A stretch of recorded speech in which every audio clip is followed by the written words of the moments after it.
Unaona? Wana mamlaka hiyo ambayo ni kinyume na sheria ya Jamhuri ya Muungano wa Tanzania hiyo. Mambo huwezi kufika tu kumwambia mimi ni bodi hiki kiwanja tangu leo ni cha nani Msekela. Ni kitu cha ajabu. Haya, twende ile 4:13. Watakuwa wanaanzisha. Niende ibara ya 5, hadhi ya bodi ya wadhamini. Anasema bodi ya wadhamini wa kanisa la Assemblies of God Gospel Church International ni taasisi isiyo ya kiserikali na si taasisi ya kidini.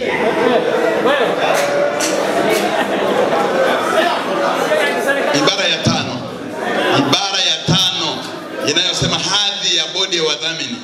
1. Bodi ya wadhamini ya kanisa la Assemblies of God Gospel Church International ni taasisi isiyo ya kiserikali na si taasisi ya kidini ya faida, na ni taasisi inayoweza kushtaki na kushtakiwa kwa jina lake. Haya, tuhame hapo niende. Nimesema niende haraka. Ibara ya 6 kipengele cha 4 inasema mjumbe wa bodi wa wadhamini si lazima awe raia wa Jamhuri ya Muungano wa Tanzania.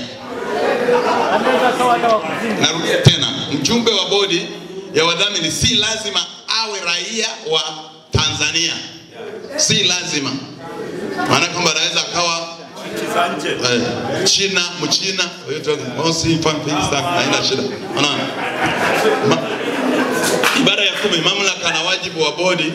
Kwa mamlaka ya kusimamia na kuendesha masuala yote ya bodi ya wadhamini kwa lengo na kufikia malengo ya bodi na ya kanisa kulingana na ujumla wake. Katika kifungu hiki, bodi ya wadhamini itakuwa na mamlaka na wajibu mahususi kama ifuatavyo: A.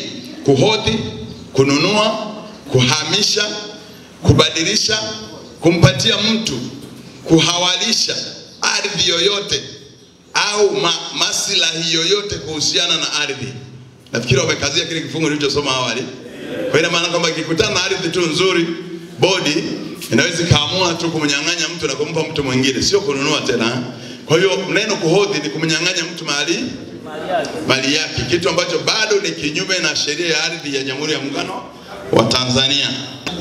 Hiyo ya 6 ya 10, moja ya wajibu ni kwamba kutumia fedha na sadaka au misaada kulingana na maono, dira na dhima ya bodi, kuanzisha au kupanga na kutekeleza miradi mbalimbali kwa ajili ya maendeleo ya bodi na kanisa. D. Kuendesha, kudai, kusimamia mali zote ikiwemo maeneo ya kuabudia yaliyo chini ya jina la Assemblies of God Gospel Church International. Maana kwamba majengo yote yanakuwa mikononi mwao, kinyume na katiba ibara ya 10, ibara ya 10 kipengele kile kinasema kanisa la mahali pamoja litakuwa chini ya mchungaji na waumini wake. Hapa yeye anasema kwamba yote majengo ya kuabudia yote yatakuwa mikononi mwa. Hiyo ni kinyume na hiyo. Lakini sije niruke au niendelee? 1 itakuwa na mamlaka ya kupokea fedha kutoka katika hazina kuu ya EGGCI na sadaka zote.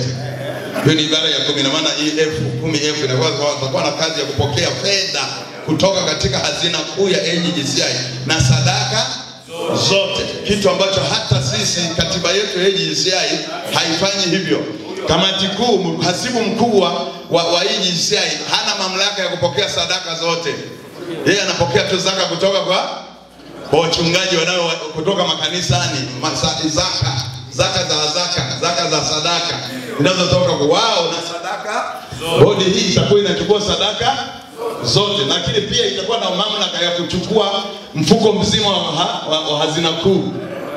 Naona kitu ambacho ni kinyume na nini na katiba yetu. Aise, tuendelee ni haraka hapo, naruka sana.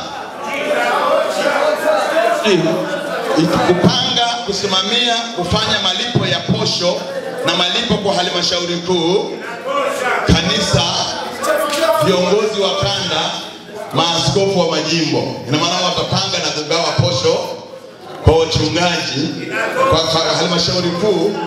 Maana kama ni mjumbe wa halmashauri kuu, maana viongozi wa kanda na kamati zao viongozi wa idara, wao ndio watapanga kwamba baada ya kuwa wamekusanya mapato yote, askofu wa kanda ya mashariki apate nini. Nafikiri ninaendelea, bado subiri kidogo, hajatosha, kuna mengine mabaya zaidi ya hayo. Ibara ya 11, uteuzi wa kamati. Utakuwa na kamati itakayoundwa kwa lengo la kusaidiana na kufanya kazi ya kwa kuombwa na bodi, ambayo itakuwa na wajumbe 5 wa halmashauri kuu ya kanisa. 2, sehemu ya 11, ibara ya 11(2), sema mwenyekiti wa kamati atakuwa atawekwa kwa askofu mkuu, mwenyekiti wa kamati hiyo ya kuteua.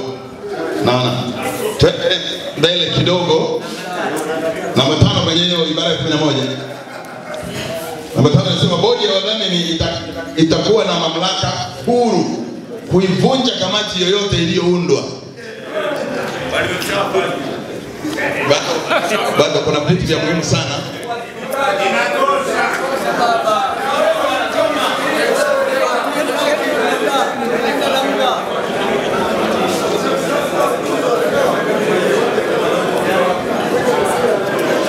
Swala la uchaguzi, kuna kipengele hapa ambacho wanasema kiko kinyume na maadili ya Pentecost.